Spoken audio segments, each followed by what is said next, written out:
Many years ago, a mentor of mine went through an exercise with me, which I have never forgotten.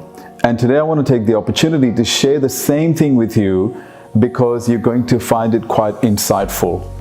In my hand, I'm holding a $50 note. This is Australian currency. And I want you to watch very carefully. If I take this note and I fold it, and I fold it again, and I fold it again, and I fold it again, it gets a lot of creases. But does this $50 note lose its intrinsic value? No, it doesn't. If I take this $50 note, I unfold it back again and I take it to a shop, it still has its intrinsic worth. I can buy something worth $50. What if I took this $50 note and I crumpled it? So I really crushed it in the palm of my hand and I crumpled it. Would you now say that it's lost its value?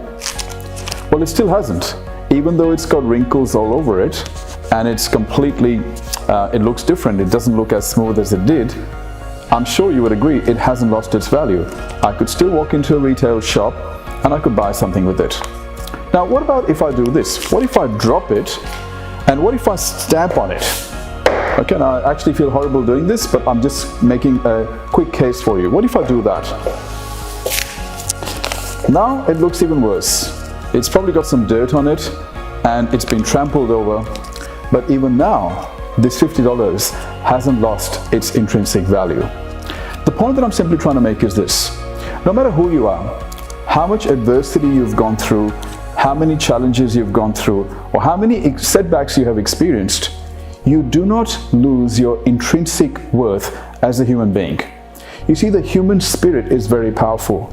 So it doesn't matter what kind of mental or physical experiences you've gone through. It may be traumatic experiences, it may be abusive experiences. Remember one thing, your intrinsic worth is not determined by what happens to you physically. It's determined by who you are spiritually. Now, this is a concept that a lot of people think is quite esoteric, but it really isn't. You see, if you only identify yourself as a mind and a body, if you've been through some rough experiences in your life, you will always see your worth diminishing based on other people's opinions or how you've been treated in the world in your past.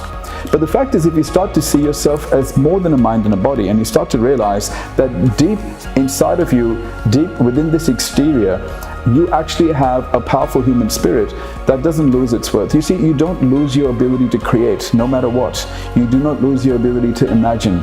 You do not lose your resilience no matter what happens, until you end up believing that just because your note is crushed, folded, or trampled upon, it loses its intrinsic value.